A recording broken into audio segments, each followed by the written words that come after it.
ढोंगी सियार की कहानी। मिथिला के जंगलों में बहुत समय पहले एक सियार रहता था।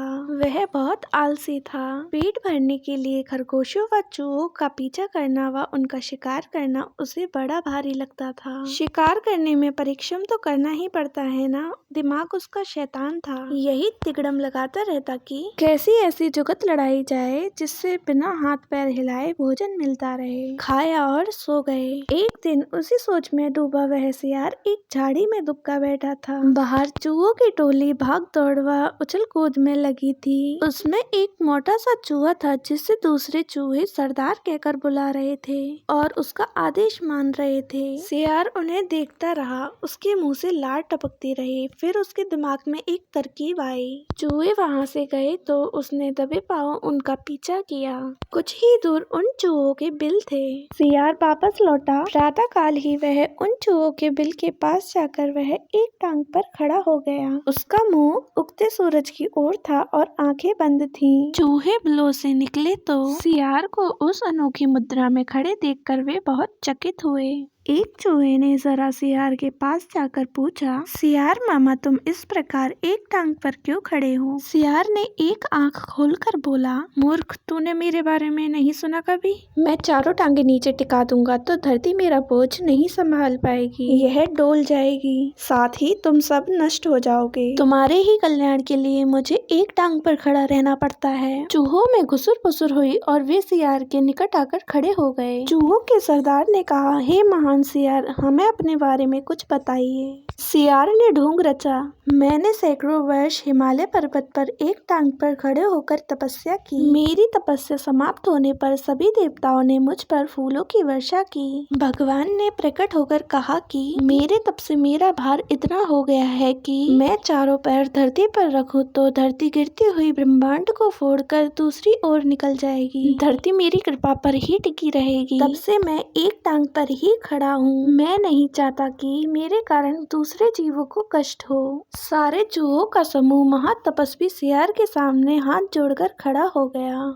एक चूहे ने पूछा, तपस्वी मामा आपने अपना मुंह सूरज की ओर क्यों कर रखा है? सियार ने उत्तर दिया, सूरज की पूजा के लिए। और आपका मुंह क्यों खोला है? दूसरे चूहों ने कहा। सियार बोला, हवा खाने के लिए। मैं केवल हवा खाकर जिंदा रहता हूँ। मुझे खाना खाने की जरूरत नहीं पड़ती। मेरे तप का बल हवा को ही पेट में भांति भांति के पकवान में बदल देता है। उसकी इस बात को सुनकर चूहों पर जबरदस्त प्रभाव पड़ा। अब सियार की ओर से उनका सारा भय जाता रहा। वे उसके और निकट आ गए। अपनी बात का असर चूहों पर होता देख मक्कार सियार दिल ही दिल खूब हंसा। अब चूहे महातपस्वी सियार के भक्त बन गए। सियार एक टांग पर खड़ा रहता और चूहे उसके चारों ओर बैठकर ढोलक मंजीरे खड़ताल और चिमटे लेकर उसके भजन गाते। सियार सियारम भजनम भजनम।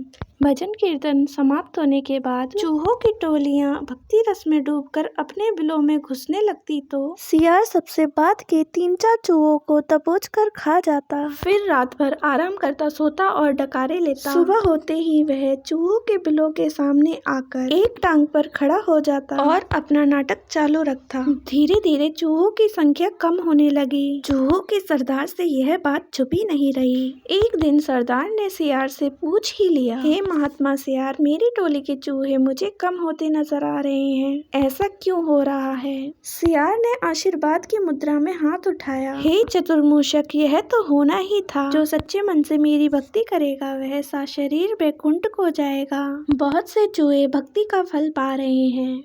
चूहों के सरदार ने देखा कि सियार मोटा हो गया है। कहीं उसका पेट ही तो वैकुंठ लोक नहीं है जहाँ चूहे जा रहे हैं। चूहों के सरदार ने बाकी बचे चूहों को चिताया और स्वयं उसने दूसरे दिन सबसे बाद में बिल में घुसने का निश्चय किया। भजन समाप्त होने के बाद चूहे बिलों में घुसे। सियार ने सबसे अंत के चूहों को दबोचना चाहा। चूहों का सरदार पहले ही चौकन्ना था। वह दाव मारकर सियार के पंजे से बच गया। असलियत का पता चलते ही वह उछलकर सियार की गर्दन पर चढ़ गया और उसने बाकी चूहों को हमला करने के लिए कहा। साथ ही उसने अपने दांत सियार की गर्दन में गड़ा दिए। बाकी चूहे भी सियार पर झपटे और सबने कुछ ही देर में महात्मा सियार को कंकाल सियार बना दिया। केवल उसकी हड्डियों का पिंजर बचा रह गया।